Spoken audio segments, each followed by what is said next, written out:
Alors 1945, c'est un peu loin pour moi pour parler de l'histoire de l'agriculture, mais mon père menait encore dresser des bœufs, il labourait à la main, il a vécu toute l'évolution et j'entends quand même parler d'une agriculture de subsistance dans cette région.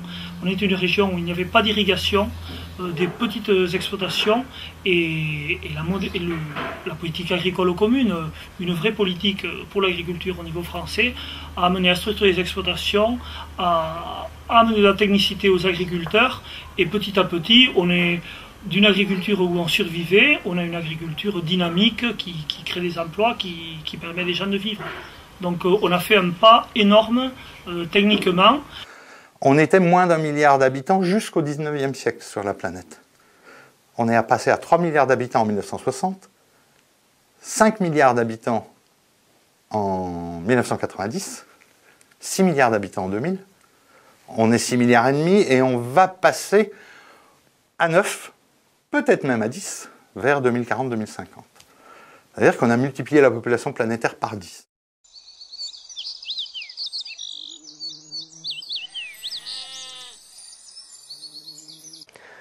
La PAC a été créée dans le grand mouvement de construction européenne après la Deuxième Guerre mondiale pour assurer la paix en Europe. Elle a été une politique des plus importantes, puisqu'elle est encore aujourd'hui la politique la plus importante de l'Union européenne. Tout le monde a oublié ce que veut dire avoir faim en Europe. Eh ben, on avait faim à la sortie de la guerre. On sortait de périodes de privation, on sortait de l'occupation, on sortait du marché noir. Et le général de Gaulle disait « Un grand pays qui ne nourrit pas sa population n'est pas un grand pays ». Ça a consisté aussi à protéger le marché européen, c'est-à-dire à éviter qu'il soit envahi par des importations qui ruineraient la production locale. C'est la préférence qu'on appelle la préférence communautaire.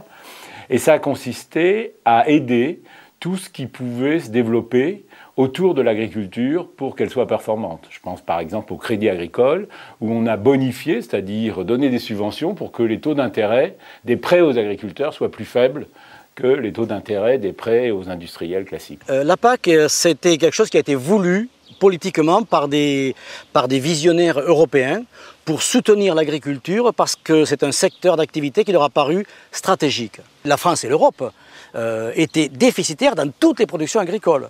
Et donc le budget a été constitué pour aider les agriculteurs à produire davantage et fournir aux consommateurs un aliment accessible au niveau des prix.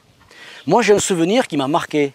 Au moment des négociations internationales à Seattle, le délégué américain a dit « Pour nous, l'armée est très importante, l'agriculture est encore plus importante. » Donc ça veut dire que l'agriculture, la nourriture des gens est un élément stratégiquement très important. Il y a eu un grand enjeu dans l'après-guerre qui a été de garantir l'indépendance alimentaire. C'est-à-dire, en gros, ça veut dire quoi? Ça veut dire que il y avait des grandes périodes de famine. Pendant la guerre, on a eu faim, parce qu'on ne pouvait plus s'approvisionner sur l'étranger, etc. Et donc, si vous voulez, au fond, l'enjeu des années de l'après-guerre, ça a été, maintenant, vous allez nous garantir l'indépendance alimentaire. Et on a dit aux paysans, vous savez, c'est l'époque du gaullisme, De Gaulle a dit, moi, avec le nucléaire, je vous garantis la sécurité, et on va dire aux paysans, vous nous garantissez qu'on n'aura plus jamais faim. La politique agricole commune, c'est ce que la France a vendu à l'Europe, quand on a fait l'Europe, à une époque où la France était politiquement dominante, puisque l'Allemagne n'avait pas voix au chapitre politique et que les Anglais n'étaient pas dans l'Europe. Donc la France était le cœur de la pensée politique de l'Europe, et donc on a vendu à l'Europe l'idée qu'on avait vendue à la France, c'est-à-dire la première chose à faire pour se réunir, c'est de se nourrir, et donc de gérer le sol. Et donc, au fond, on a vendu cette idée à l'Europe. C'est le fondement de la politique, l'alimentation. Quand les Égyptiens ont commencé à faire des réserves, ils ont commencé d'abord à noter les stocks. La première question qu'on demande aux politiques, c'est de ne pas mourir de faim.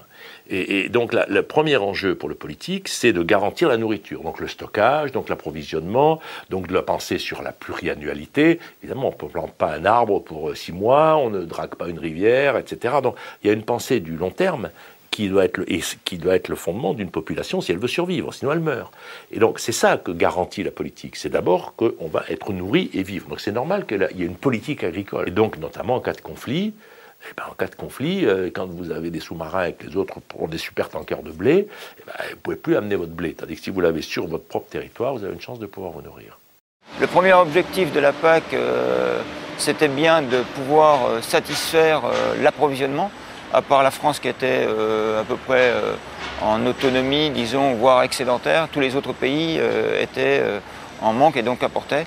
Donc il fallait absolument qu'on harmonise les échanges et qu'on construise, qu'on démarre à construire l'Europe par ce biais.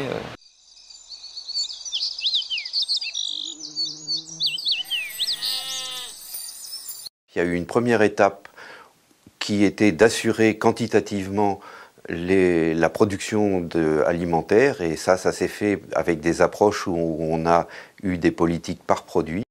Il y a eu une deuxième étape où on a inséré la production agricole européenne dans les échanges mondiaux. 6 pays qui se sont réunis pour dire « nous voulons faire des choses en commun ».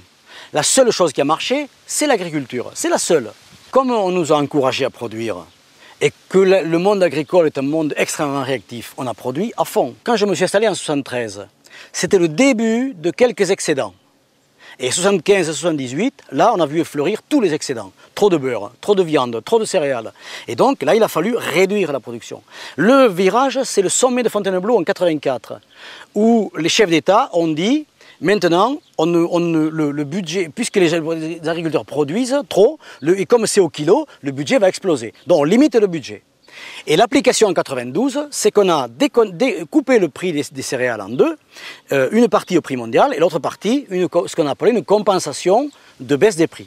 Le quota laitier, par exemple, c'est qu'on a imposé à chaque agriculteur une somme, par exemple, dans le département du Tarn, par exemple, c'était en moyenne 200 000 litres. 200 000 litres, ça correspond à 30 vaches environ. À l'époque, hein, eh bien on disait, vous pouvez faire 200 000 litres et pas plus. Et si vous dépassez, vous avez même des pénalités.